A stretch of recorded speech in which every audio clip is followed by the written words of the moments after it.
Dans cette série de 60 jours avec le DevOps, nous sommes déjà au 15e jour et je tiens ici à vous rappeler que dans les jours précédents, nous avons vu le AWS Code Deploy, nous avons vu GitHub, nous avons vu le code pipeline, nous avons vu le code build, nous avons vu Ansible, nous avons même fait des petits projets sur comment automatiser la surveillance AWS avec un script shell.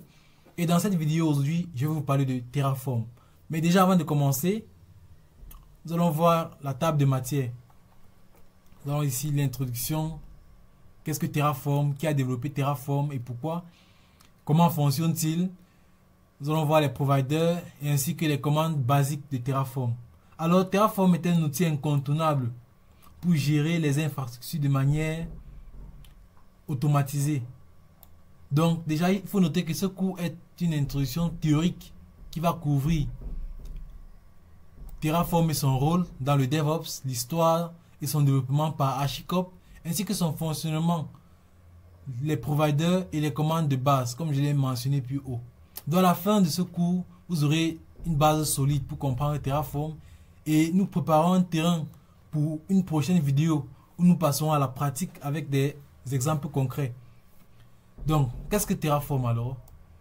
Terraform est un outil open source, donc n'importe qui ou n'importe quoi, que ce soit un robot, a la possibilité de le modifier.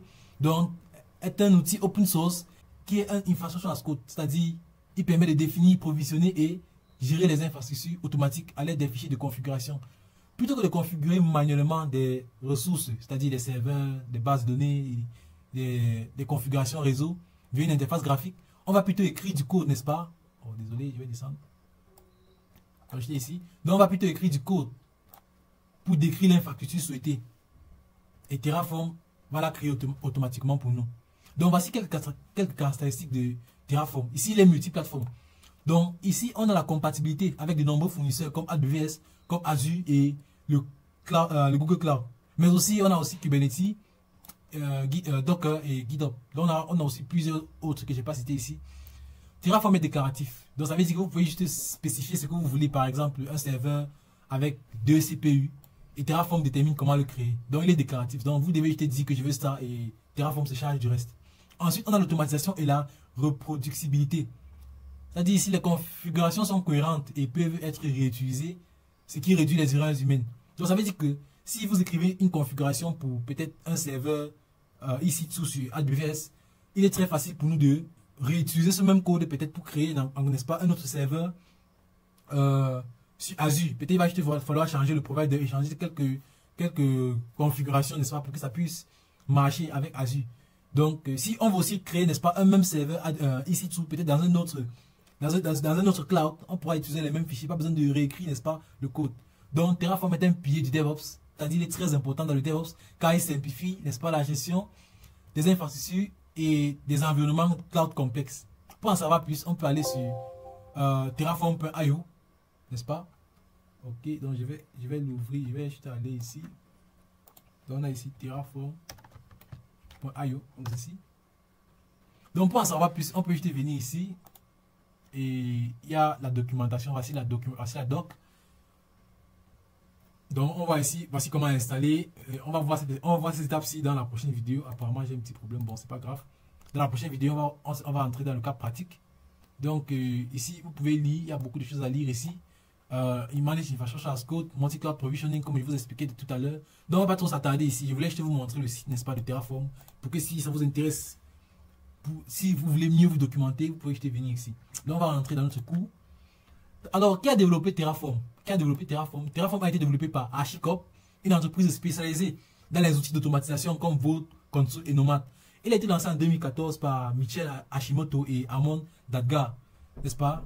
Terraform ici répondait à un problème majeur, la complexité de gérer les infrastructures sur différents fournisseurs cloud.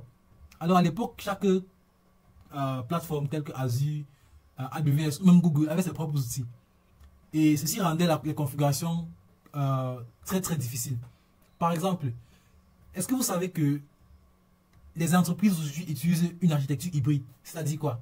Ça veut dire que, par exemple, une entreprise de nommé X va utiliser à la fois AWS et à la fois Azure, n'est-ce pas?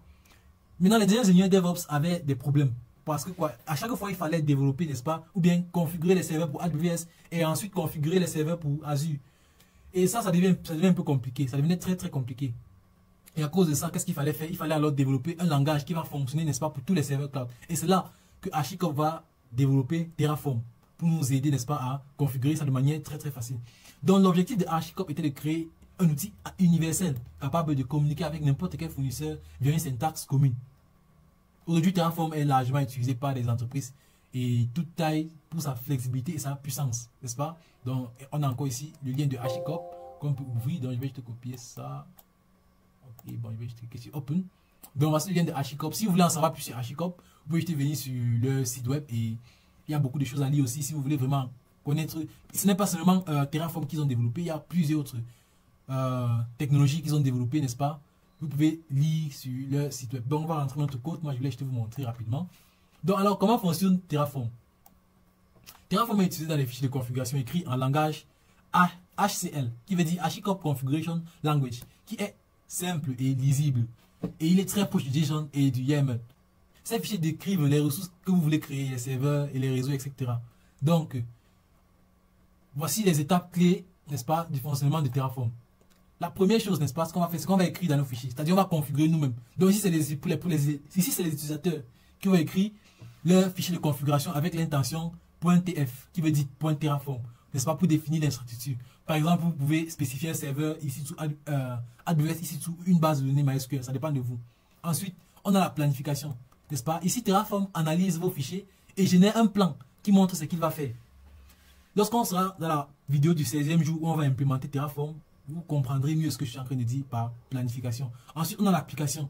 Donc, une fois le plan validé, on va faire interagir Terraform avec les API des fournisseurs pour exécuter, n'est-ce pas, les actions et construire l'infrastructure.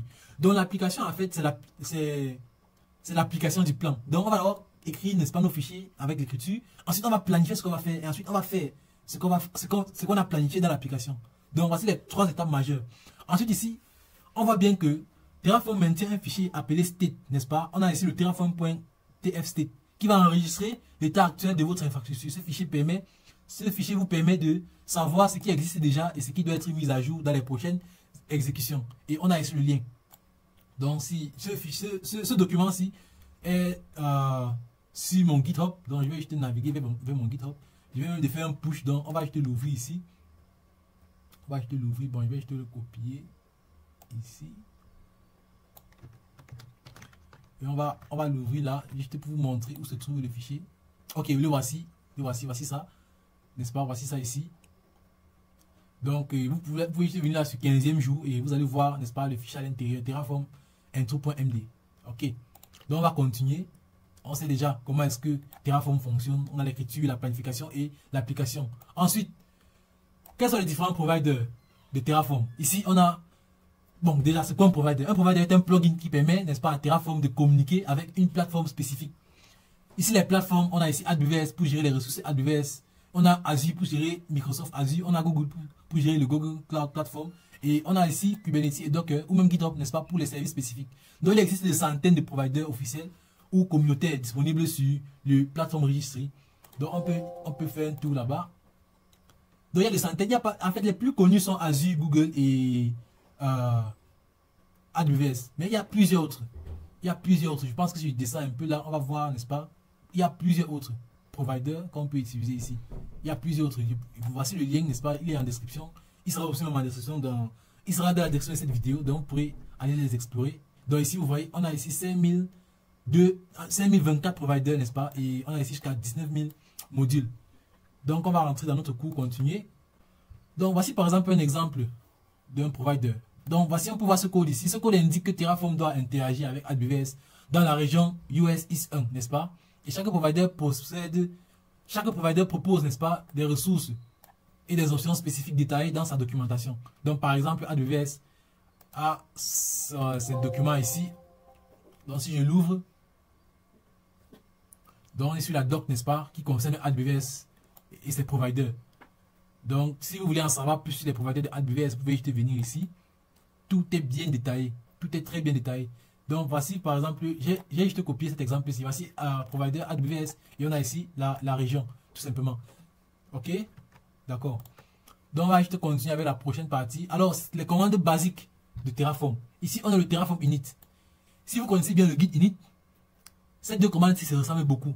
Et comme dans Terraform, on a aussi le versioning, n'est-ce pas, pour savoir l'état actuel, n'est-ce pas, de nos fichiers, de notre infrastructure, n'est-ce pas. On va d'abord faire un Terraform init, n'est-ce pas, pour initialiser le projet Terraform. Ensuite, on a le Terraform plan qui va générer un plan d'exécution. Comme je vous expliquais tout à l'heure, dans notre prochaine vidéo, dans la pratique, on va bien utiliser cette commande, le Terraform plan, qui va nous permettre de planifier, n'est-ce pas, les modifications qu'on va faire sur notre infrastructure.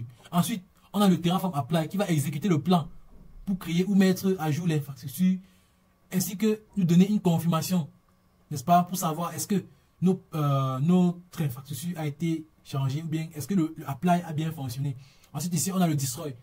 Donc, à chaque fois qu'on va faire apply, si on veut retirer, n'est-ce pas, ce qu'on a fait, on va juste faire un Terraform destroy qui va supprimer toutes les ressources générées par Terraform dans le projet. Ensuite, on a le Terraform format, donc FMT, qui va reformater, n'est-ce pas, les fichiers .tf pour respecter les conventions de style et améliorant la lisibilité. Donc, si vous avez écrit votre fichier Terraform d'une manière un peu embrouillée, le Terraform FMT, qui veut dire format, va juste les réarranger pour améliorer la lisibilité. Ensuite, on a ici le Terraform validate pour vérifier que la syntaxe de vos fichiers de configuration est correcte.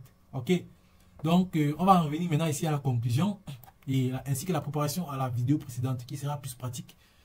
Donc, pour finir, Terraform est un outil d'infrastructure as code pour automatiser la gestion des infrastructures. Il a été créé par HashiCorp pour simplifier la configuration multi-cloud. Il fonctionne avec des fichiers HashiCorp Configuration Language, un fichier state et un workflow en 3 étapes, l'écriture, le plan et l'application. Ok. Et on a ici les providers, n'est-ce pas, qui permettent d'interagir avec les différentes plateformes. Et les commandes de base, on a le init, on a le plan et on a le apply. Dans ce cours, pose les bases théoriques, n'est-ce pas.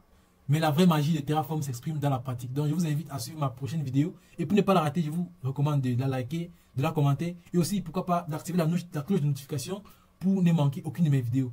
On se revoit dans la prochaine vidéo. Ciao.